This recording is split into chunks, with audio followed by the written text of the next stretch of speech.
termos acesso a este conhecimento, para resistirmos a tamanha destruição com os meios que ainda temos disponíveis. Lembrando que nós trabalhamos sempre atrás das linhas inimigas.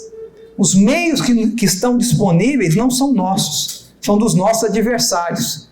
Quando nós falamos em censura das redes sociais, não devemos ficar surpresos, porque nós estamos usando os meios que eles nos fornecem. Nós estamos no jardim de Satanás, usando os meios que ele nos deu. Deixa eu contar uma rápida história introdutória. Quando a China fez a sua Revolução Comunista, em 1949, o Mao Tse-tung, ele teve o seguinte cuidado. Ele permitiu que todos os intelectuais criticassem o regime, durante muitos anos, pelo menos 5 anos. Por que ele permitiu isso, esse contraditório? Para poder identificar aqueles que eram dissidentes e depois de 5 anos eliminá-los. Na verdade, o nosso contraditório nas redes sociais está servindo, em muitos casos, para que nós possamos ser identificados e depois eliminados, como já está ocorrendo com muitos. Nós temos um grande site nos Estados Unidos, uma espécie de página conservadora, que é o InfoWars, que desapareceu. Fazia um trabalho há mais de 20 anos, excepcional, e deixou de existir. Você só acessa o InfoWars, você chegar em qualquer plataforma, em qualquer computador, você não acessa o InfoWars mais. Se você não for um assinante do InfoWars, você não acessa mais. Eles têm um aplicativo próprio, uma plataforma própria. Tiveram condições de construir isso, felizmente, mas não existe. Muitos estão sofrendo com isso também, em vários locais. Não é novidade. Mas isso é fruto do que eu acabei de explicar. Os meios de ação não são nossos, são dos nossos inimigos, adversários. E nós estamos sempre atrás dessas linhas inimigas, usando os seus meios, que são fornecidos. É claro que mais cedo ou mais tarde, quando esse contraditório se torna desnecessário, nós seremos eliminados das plataformas. E é o que está ocorrendo, infelizmente. Então nós temos que entender o quê? Em primeiro lugar, que existe uma guerra já iniciada. Eu me atrevo a dizer que a Terceira Guerra Mundial já começou. O que muitas pessoas não entenderam ainda.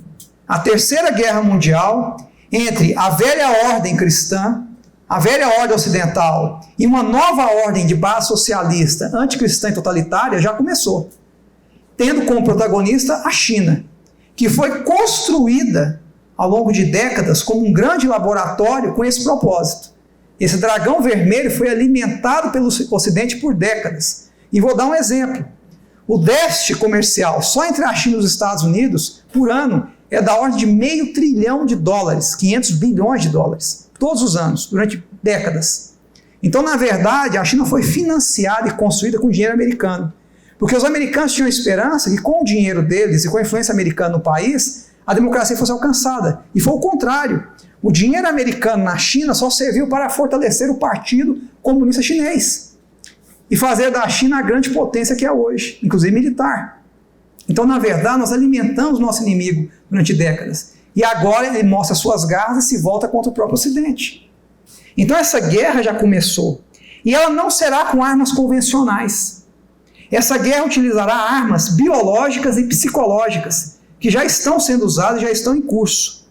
Então, na verdade, será que a postura do Ocidente, na maneira de encarar essa pandemia, essa crise sanitária, é a postura correta? Se nós estamos em guerra, e numa terceira guerra mundial, num certo aspecto, a postura dos governos no Ocidente é correta em ceder à China o que tem cedido, em aceitar a governança chinesa na solução da crise sanitária no Ocidente, como tem aceito? Essa é a postura correta se nós estamos em guerra? É claro que não. Isso é um desastre. É como se a Alemanha nazista lançasse uma grande ofensiva contra o Ocidente e o Ocidente abrisse as suas fronteiras a essa influência. E foi o que nós, felizmente, não fizemos na década de 30 e 40. A humanidade se uniu para enfrentar o horror nazista e venceu. Erros foram cometidos, não discuto isso, excesso, não vou discutir esse mérito. Mas a união à vida contra as forças do eixo foi algo muito salutar que salvou o Ocidente. E agora o Ocidente faz o contrário.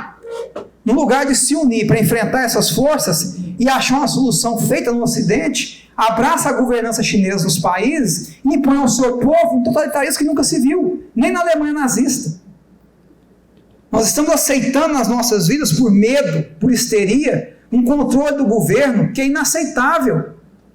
Um controle que rasgou as constituições ocidentais. E eu falo como operador do direito, como advogado, em Goiânia. As constituições foram rasgadas no Ocidente para dar vazão a um controle totalitário, abusivo, desumano, que invade a vida das pessoas na intimidade, que destrói a igreja, destrói a fé, a religião, a cultura, destrói o tecido social, o tecido econômico. Essa é a postura de um Ocidente que está em guerra contra uma civilização que se opõe a ele, como é o caso do Partido Comunista Chinês, que também oprime o seu próprio povo, que massacra o seu próprio povo. Um Partido Comunista Chinês que é racista, que é xenófobo, que persegue as minorias no seu país, esmaga os cristãos, mata-os, tortura-os, cria campos de concentração para o seu próprio povo, para as minorias, racista. E ao silêncio do Ocidente em relação a tudo isso, aceitando negociar com a China como se ela fosse um player honesto, coisa que ela não é. Então, na verdade, nós estamos capitulando.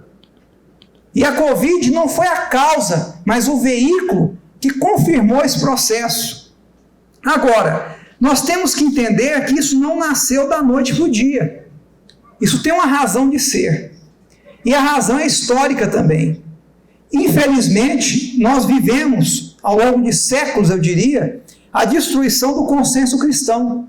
Para quem não sabe, a base que construiu o Ocidente é o cristianismo. O cristianismo gerou o conceito de pacificação social, o conceito de hospitalidade, de caridade, de amor cristão. Eu não estou dizendo que a história do cristianismo é uma história perfeita, é um conto de fadas. Ela teve suas contradições, os seus problemas, mas ao longo de séculos foi esse consenso cristão que edificou o Ocidente, que trouxe algum equilíbrio para que a civilização humana pudesse avançar, para que a própria ciência pudesse avançar. Foi a igreja que nos deu os hospitais que nunca existiram antes.